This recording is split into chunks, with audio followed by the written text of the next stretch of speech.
guys, thanks for subscribing to Bonsai Mirai on YouTube. If you like this video, we have a ton more like it on Mirai Live, including weekly live streams, species and technique features, and weekly live Q&As with Ryan Neal. Start your free trial today at live.bonsaimirai.com.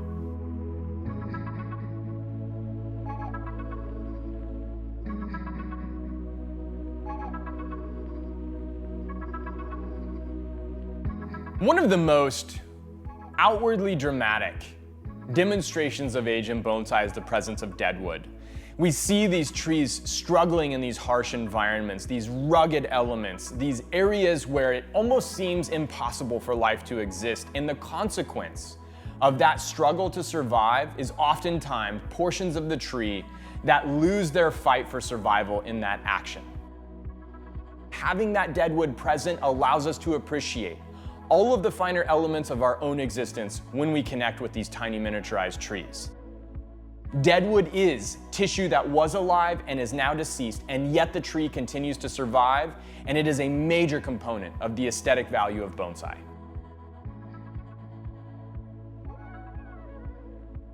Deadwood is one of the most dramatic components that we can utilize in bonsai design to express the concept of age. Deadwood creates opportunities, deadwood creates interest, and deadwood reflects age, and inside of this, we love deadwood when we create bonsai. And if we go a little bit farther to see deadwood that has beautiful movement, to see deadwood that carries motion, to see deadwood that rotates and interacts with the living portions of the tree, both in the vein as well as in the foliar mass, we start to recognize that deadwood has levels to its quality. Not all of it is created equal, but it does have the capacity to be such a major central point of design in the creation of bonsai. Beautiful deadwood is very hard to duplicate.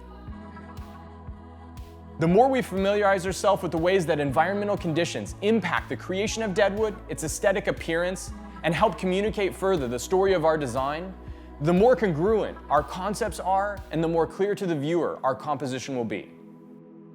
The other aspect of deadwood that is so fascinating is that deadwood is also a product of the tree's physiology. What this means is some trees naturally preserve the core of their deadwood to create structure, to resist insects, to resist decay. And that allows those trees to become very large skyscraper type trees. We look at a redwood and we wonder, how does it reach those heights? Because the core of its tissue is filled with resin that supports that backbone of that structure. And we see something like a yew, a taxus for example, that doesn't have that same central core. And consequently, taxus deadwood hollows from the inside out, and we have a new characteristic to how that deadwood forms.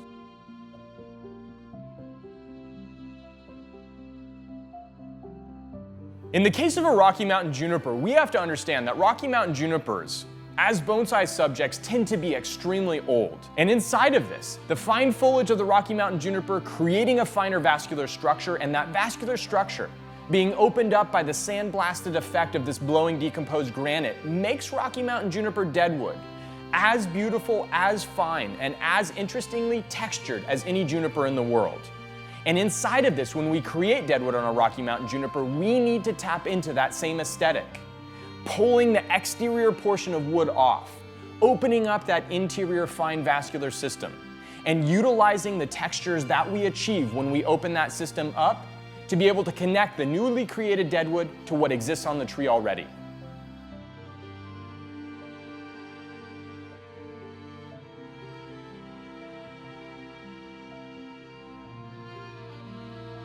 When we look at the conditions that impact a Utah juniper, we see the snow of the higher elevations, but we also see that drying effect, and we also see that desiccating sun that typically coincides with the necessity to endure snow crush, as well as to lose portions of the tree through dehydration.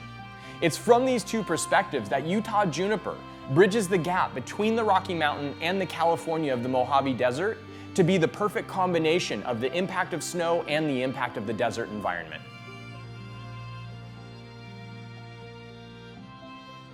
When we approach deadwood, we have different methodologies to its creation. We have the hand tool approach that allows us to cut, split, tear, and break, exposing that natural tissue on the interior. But we also have the opportunity to use power tools to access deeper portions of the deadwood, to remove tremendous quantities of wood that would physically be impossible, or to attack deadwood that's too hard for our hand tools to be able to penetrate.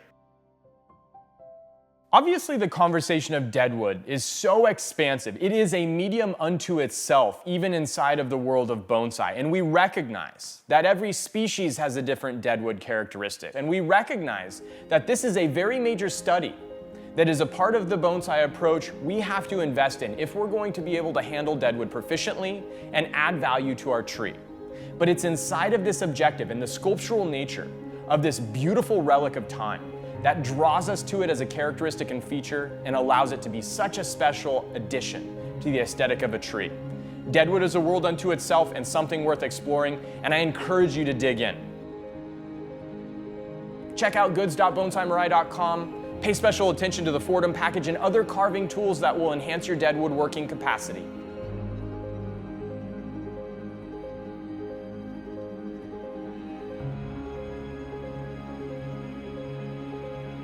Enjoy the process and this journey of learning bonsai, practicing on deadwood, and enhancing the aesthetic of your trees.